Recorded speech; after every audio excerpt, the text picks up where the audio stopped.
नमस्ते साथियों, मैं राकेश। स्वागत है आप सभी का हमारे YouTube चैनल एजुकेशन फायर पे।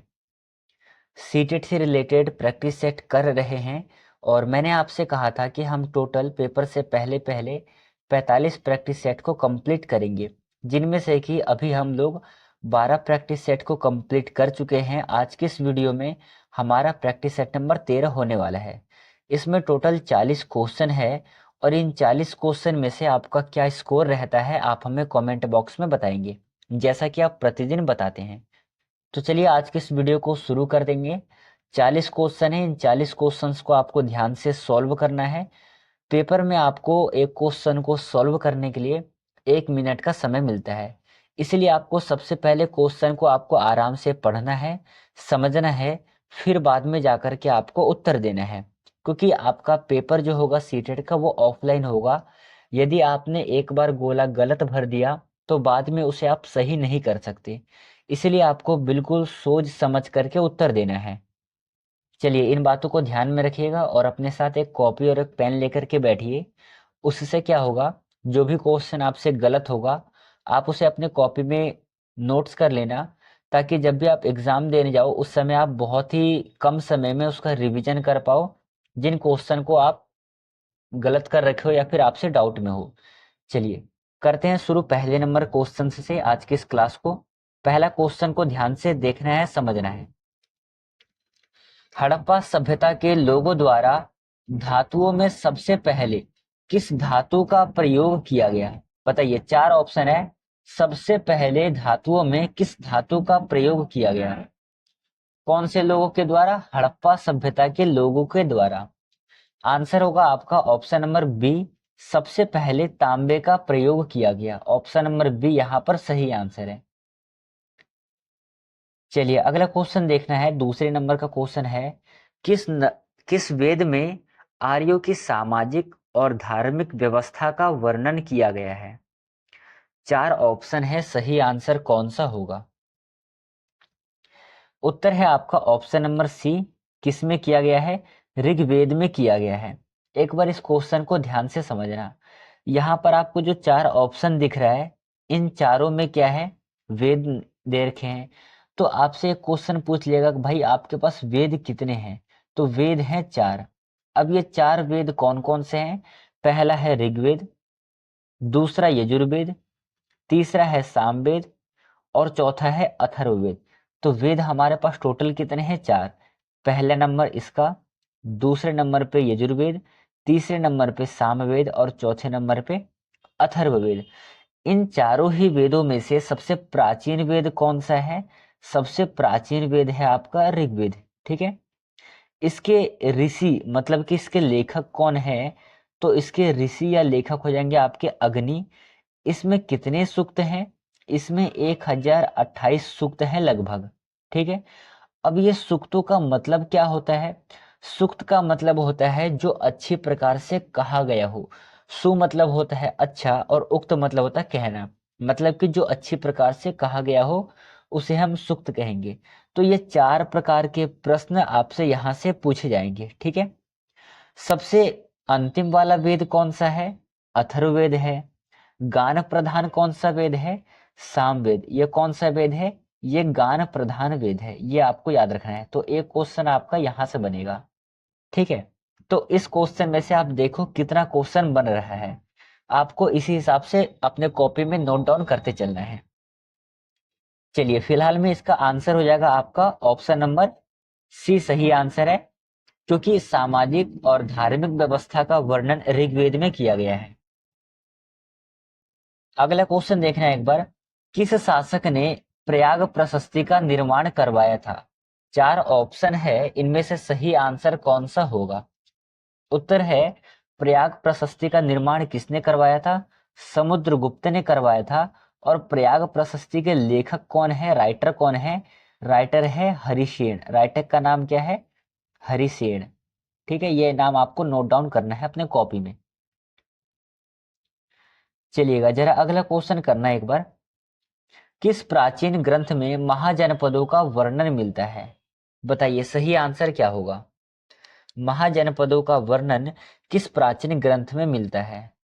उत्तर है आपका ऑप्शन नंबर सी, अंगुत्तर निकाय में मिलता है। कहाँ पर मिलता है?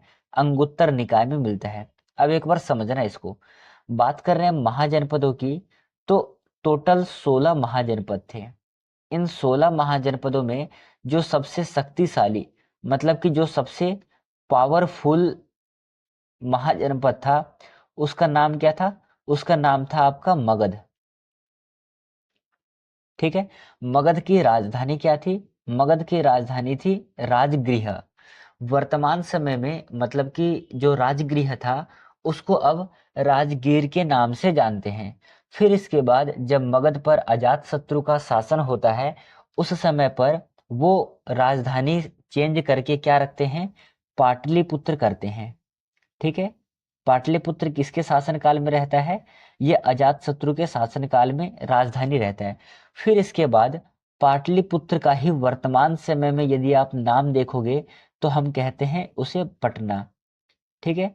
और वर्तमान समय में यदि आप पटना को देखोगे तो ये बिहार की राजधानी है पटना। तो इस प्रकार से आपसे प्रश्न पूछे जाएंगे, यहां पर आपको उलझना नहीं है। चलिए अगला क्वेश्चन देखिएगा एक बार।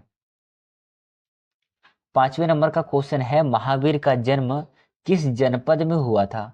जब आपने कल की वीडियो को किया होगा, कल वाले प्रैक्टिस सेट को किया होगा, प्रैक्टिस सेट नंबर 12 को, तो अंतिम वाला जो क्वेश्चन था वो यही था कि महावीर का जन्म कहाँ पर हुआ था।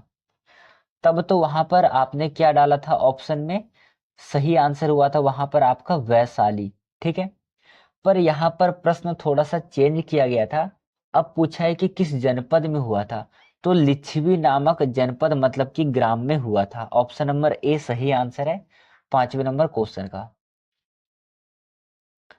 चलिए अगला क्वेश्चन है, निम्नलिखित में से किसे दक्षिण का अशोक कहा जाता है? निम्नलिखित का मतलब होता है ये जो आपको नीचे 4 ऑप्शन दे रखे हैं, इन चारों ही ऑप्शन में से दक्षिण का अशोक किसे कहते हैं? उत्तर है आपका ऑप्शन नंबर डी। क्या नाम है? पुलकेशी सेकंड। ये पुलकेशिन वही है जिसकी हर्षवर्धन के साथ इनकी युद्ध होता है, और हर्षवर्धन वर्सेस पुलकेशिन का युद्ध होता है, और वहां पर हर्षवर्धन परास्त हो जाते हैं, हार जाते हैं। ठीक है, ये भी आपको याद रखना है। चलिए अगला क्वेश्चन करना है, 7वें नंबर का क्वेश्चन है, किस शासक ने गंगा नदी के तट पर अपनी विजय का स्मारक बनवाया था? बताइएगा क्या होगा इसका सही आंसर। आंसर है समुद्रगुप्त। ऑप्शन नंबर ए आपका सही आंसर है। ठीक है। और सबसे पहले सिक्कों पर जिन्होंने अपनी चित्र अंकित करवाई थी उनका भी नाम क्या था? समुद्रगुप्त ही था। ऑप्शन नंबर ए आपका सही आंसर है। एक बार अगला क्वेश्चन देखना, 8वें नंबर का क्वेश्चन है, निम्नलिखित में से कौन सा शहर चोल साम्राज्य की राजधानी था? तंजावुर, मदुरई, कांचीपुरम और उरई। ऑप्शन आपका 4 है, सही आंसर कौन सा होगा? 8वें नंबर क्वेश्चन का आंसर है ऑप्शन नंबर ए, तंजावुर। ठीक है, ऑप्शन नंबर ए आपका सही आंसर है। चलिए जरा अगला क्वेश्चन करना, बिंबिसार का संबंध किस वंश से था? 4 ऑप्शन है, सही आंसर कौन सा होगा? कई लोग यहाँ पर पहले और तीसरे ऑप्शन में कंफ्यूज हो रहे होंगे। आपको कंफ्यूज नहीं होना है, इसका सिंपल सा आंसर है ऑप्शन नंबर सी। ठीक है। बिंबिसार किस वंश के थे? हर्यक वंश के थे। कई लोग जवाब दे रहे हैं कि मौर्य वंश के थे। आपको याद रखना है, मौर्य वंश के बिंबिसार नहीं थे। वहां पर कौन थे? वहां पर थे बिंदुसार। ठीक है। दोनों ही नाम में थोड़ा सा डिफरेंट है। एक में न और द है, एक में न और ब है, मतलब कि द और ब का फर्क है। जहां पर बिंबिसार होगा वो हर्यक वंश से रिलेटेड है, और बिंदुसार अशोक मतलब कि मौर्य वंश से रिलेटेड है। चलिए अगला क्वेश्चन देखने का, और 10वें नंबर का क्वेश्चन है, किसके शासन काल में चीनी यात्री ह्वेनसोंग भारत आए थे? उत्तर है आपका ऑप्शन नंबर बी, हर्षवर्धन के शासन काल में आए थे। ऑप्शन नंबर बी सही आंसर है। चलिए जरा 11वें नंबर के क्वेश्चन को करना है। दास प्रथा का सबसे पहला उल्लेख किस वेद में मिलता है? किसका? दास प्रथा का सबसे पहली बार उल्लेख हमें किस वेद से प्राप्त है? मैंने अभी आपको बताया कि वेदों की संख्या कितनी है, टोटल 4 वेद हैं। इन चारों वेदों में से दास प्रथा का जो उल्लेख है ऋग्वेद में मिलता है, क्योंकि सबसे प्राचीन वेद है। वेदों का प्रचलन मतलब कि उत्पत्ति कब हुई थी? ये 3500 वर्ष पूर्व हुई थी। ठीक है, ये नाम आपको याद रखना है, ये डेट आपको याद रखना है। चलिए अगला क्वेश्चन देखना है एक बार। नेक्स्ट क्वेश्चन है कि संगम साहित्य किस भाषा में लिखा गया है? यदि आपने कल के वीडियो को देखा होगा, समझा होगा, तो ये क्वेश्चन गलत नहीं होगा, क्योंकि ये क्वेश्चन वहां भी करवाया था मैंने। आंसर है तमिल भाषा में लिखा गया था, और जैसे कि मैंने वहां पे समझाया था कि चेर, चोल और पांडे का नाम आता है इनमें। चलिए अगला क्वेश्चन देखना है एक बार, समझना अगले क्वेश्चन को।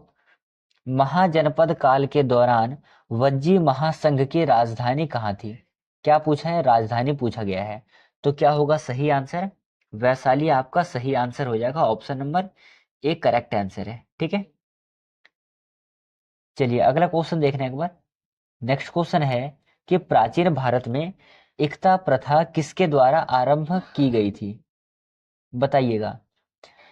पिछले वाले वीडियो में मतलब प्रैक्टिस सेट 12 में हमने देखा था कि एकता प्रणाली जो है किसके लिए चलाया गया था? वो सैनिकों के लिए चलाया गया था। ठीक है, पर किसने चलाया था? ये प्रारंभ किया गया था इल्तुतमिश के द्वारा। आपका ऑप्शन नंबर डी सही आंसर हो जाएगा 14 नंबर क्वेश्चन का। अगला क्वेश्चन है अकबर ने दिन ए इलाही धर्म की शुरुआत कब की थी? डेट बताना है आपको। 4 ऑप्शन है, सही आंसर कौन सा होगा? उत्तर है ऑप्शन नंबर बी 1582 में। ठीक है, क्या डेट है? 1582। चलिए अगला क्वेश्चन देखना है। विजयनगर साम्राज्य की राजधानी कहाँ स्थित है? बताइए सही आंसर क्या होगा? उत्तर होगा आपका ऑप्शन नंबर ए, कहां पर है? हम्पी में। ऑप्शन नंबर ए आपका सही आंसर है। नेक्स्ट क्वेश्चन है किसे शेर ए पंजाब के नाम से जाना जाता है? 4 ऑप्शन है, सही आंसर क्या होगा?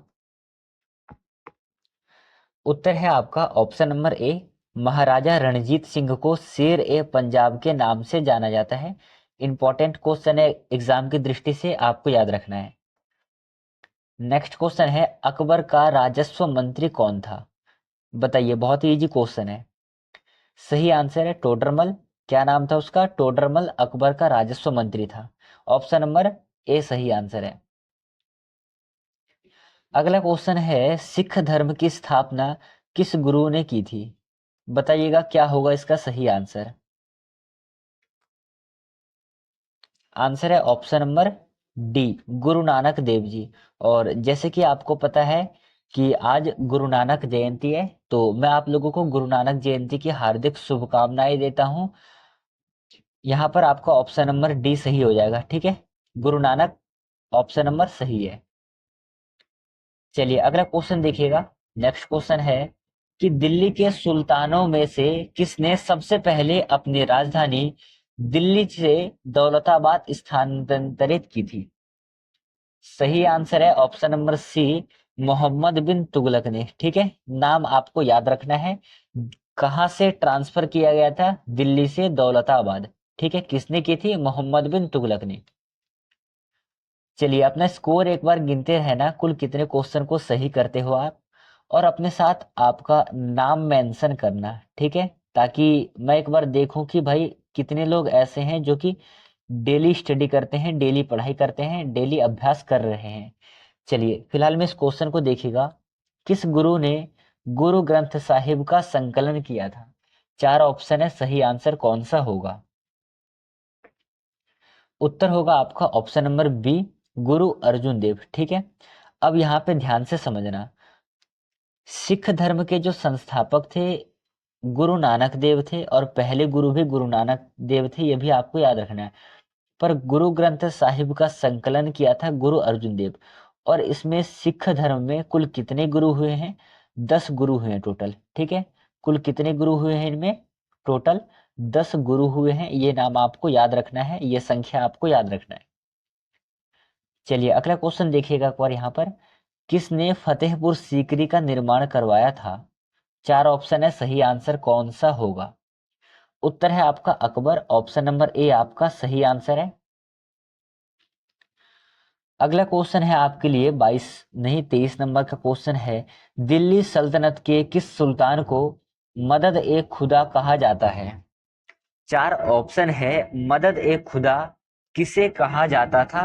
किसने? दिल्ली सल्तनत के किस सुल्तान को मदद ए खुदा कहा जाता था? चार ऑप्शन है, सही आंसर कौन सा होगा? आंसर है बलबन। ऑप्शन नंबर ए सही आंसर है। बलबन नाम आपको याद रखना है, इतिहास में बहुत ज्यादा प्रचलित है। चलिए नेक्स्ट क्वेश्चन देखना एक बार, शेर शाह सूरी का असली नाम क्या था? उत्तर है शेर खान। ऑप्शन नंबर ए आपका सही आंसर है। चलिए फिलहाल में देखिएगा अगले क्वेश्चन को। 25वें नंबर का क्वेश्चन है, किस मुगल शासक ने अंग्रेजों को सूरत में व्यापार करने की अनुमति दी? अकबर, जहांगीर, शाहजहां और औरंगजेब। सही आंसर क्या होगा? आंसर है ऑप्शन नंबर बी, किसने अनुमति दी थी? जहांगीर ने अनुमति दी थी। ऑप्शन नंबर बी सही आंसर है। अब यहां से 15 क्वेश्चन और बचे हैं, तो अपना स्कोर एक बार गिनते रहना कि अभी तक आपने 25 क्वेश्चन में से कितने क्वेश्चन को सही किया है और कितना आपसे गलत हुआ है। चलिए अगला क्वेश्चन देखिएगा, हुमायूं की रचना मतलब कि हुमायूं नामा की रचना किसने की है? अबुल फजल फैजी, गुलबदन बेगम और बीरबल। सही आंसर का चयन करना है। उत्तर है ऑप्शन नंबर सी, क्या नाम है? गुलबदन बेगम। किसकी रचना की है? हुमायूं नामा की। ऑप्शन नंबर बी सही है, सॉरी ऑप्शन नंबर सी सही है। चलिए अगला क्वेश्चन देखना है, भारत में भूमि सुधार की शुरुआत सबसे पहले किस राज्य ने की थी? उत्तर होगा आपका ऑप्शन नंबर सी, पश्चिम बंगाल ने। इंपॉर्टेंट क्वेश्चन है, आपको याद रखना है। नेक्स्ट क्वेश्चन है, शिवाजी महाराज की राजधानी कौन सी थी? रायगढ़, दिल्ली, आगरा और पन्ना। आंसर हो जाएगा आपका ऑप्शन नंबर ए। आपने कई बार पढ़ा है रायगढ़। ऑप्शन नंबर ए सही आंसर है। चलिए अगला क्वेश्चन देखना है, अकबर के शासनकाल में इलाही का क्या मतलब होता है? इलाही का मतलब होता है साथियों धर्म। ऑप्शन नंबर आपका बी सही आंसर हो जाएगा। चलिए इंपॉर्टेंट क्वेश्चन है, किस राज्य को भारत का प्रवेश द्वार कहा जाता है? भारत का प्रवेश द्वार किसे कहते हैं? आंसर हो जाएगा आपका ऑप्शन नंबर बी, किसे कहते हैं? गुजरात को कहते हैं। ऑप्शन नंबर बी सही आंसर हो जाएगा। ऑप्शन नंबर बी बिल्कुल सही आंसर है। चलिए 31वें नंबर के क्वेश्चन को करना, पहले समझना है फिर करना है। प्राचीन भारत में किस स्थान को धार्मिक केंद्र के रूप में जाना जाता है? चार ऑप्शन है, सही आंसर क्या होगा? 31वें नंबर का क्वेश्चन है ए, काशी। यहाँ पर एक नाम है मथुरा, तो ये आपको याद रखना है। ये मूर्ति बनाने के लिए सबसे बहुत ज्यादा उत्कृष्ट था, फेमस जगह है मूर्ति बनाने का मथुरा, ये भी आपको याद रखना है। और अभी आपने पढ़ा पाटलिपुत्र क्या है? ये मगध की राजधानी थी, किसके शासनकाल में? अजातशत्रु के शासनकाल में। ठीक है, चलिए अगला क्वेश्चन देखना है, अकबर ने किस स्थान पर इबादत खाना का निर्माण करवाया था? दो क्वेश्चन बनेगा। पहला क्वेश्चन बनेगा, इबादत खाना का निर्माण किसने करवाया था? अकबर ने करवाया था।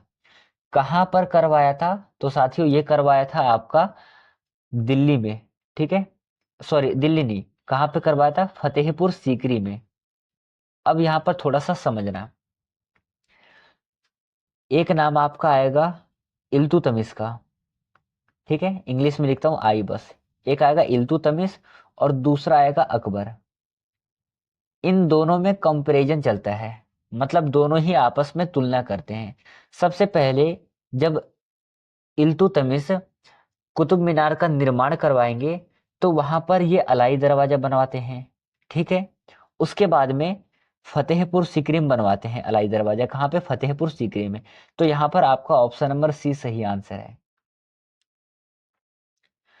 नेक्स्ट क्वेश्चन है आपके लिए, किस मुगल शासक ने पादशाह नामक आत्मकथा लिखी? यहाँ पर नामक दो बार लिखा गया है। बताइए किस मुगल शासक ने पादशाह नामक आत्मकथा लिखी? उत्तर है आपका ऑप्शन नंबर ए, बाबर ने लिखी है। ठीक है, ऑप्शन नंबर ए आपका सही आंसर है। चलिए अगला क्वेश्चन है कि अकबर के शासन काल में गुरुकुल प्रणाली की जगह कौन सी शिक्षा प्रणाली आई? 4 ऑप्शन है, सही आंसर क्या होगा? आंसर है आपका ऑप्शन नंबर ए, अकबर के शासनकाल में मदरसा का बहुत ज्यादा क्रेज था, प्रचलन था। चलिए अगला क्वेश्चन देखना है, 35वें नंबर का क्वेश्चन है। इसके बाद हमारे पास टोटल 5 क्वेश्चन बचेंगे। तो एक बार अपना स्कोरिंग करते रहना, और ये वीडियो कैसा लगा आप हमें कमेंट सेक्शन में बताना। जहां भी सुधार की आवश्यकता हो आप हमें फीडबैक में बताना। आपको डरने की आवश्यकता नहीं है, आप हमें खुल करके जो भी कहना चाहते हो, आपको जिस प्रकार से ये क्लास लगा, आप हमें कमेंट सेशन के माध्यम से शेयर करना, ठीक है।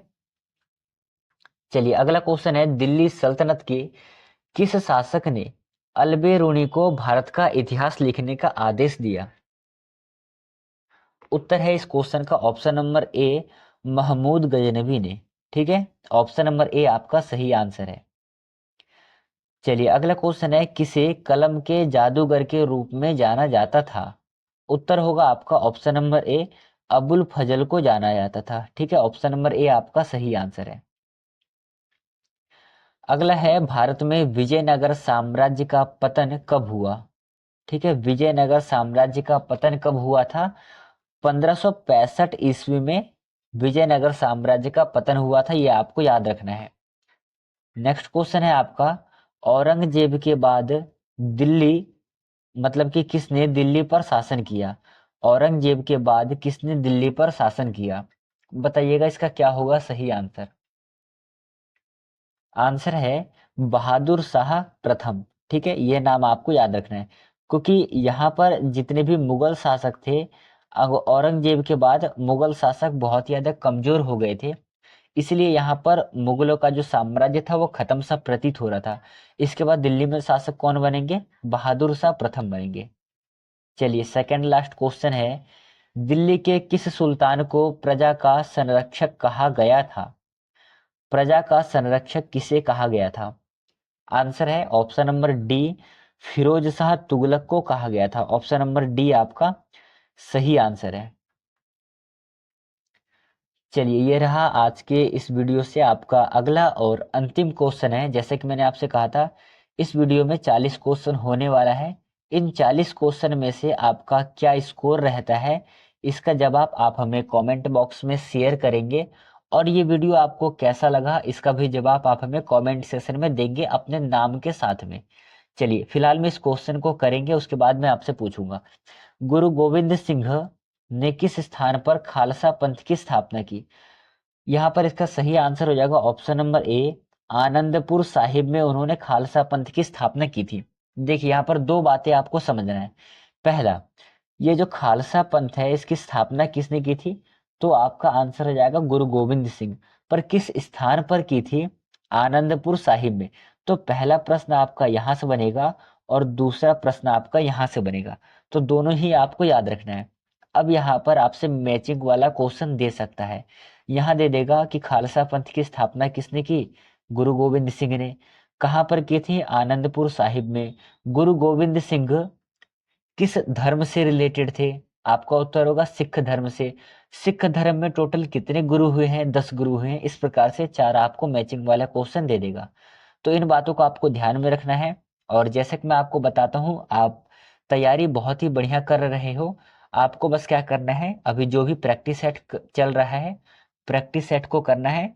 आपको अपने समझ को डेवलपमेंट करना है, मतलब कि आपको अपने समझ को विकसित करना है। सीटेट बस दिमाग के ऊपर निर्भर है। जितना ज़्यादा आप पेपर को सॉल्व करोगे, सीटेट का एग्जाम आपके लिए उतना ही सरल होगा। चलिए फिलहाल में अपना ध्यान रखिएगा।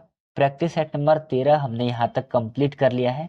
कल की वीडियो में हम प्रैक्टिस सेट नंबर 14 करेंगे, और इसमें भी ठीक उसी प्रकार से 40 क्वेश्चन होंगे जैसा कि इसमें है। ठीक है, चलिए अपना ध्यान रखिएगा, तैयारी बढ़िया से करना है आपको। जय हिंद साथियों, मिलते हैं कल की वीडियो में।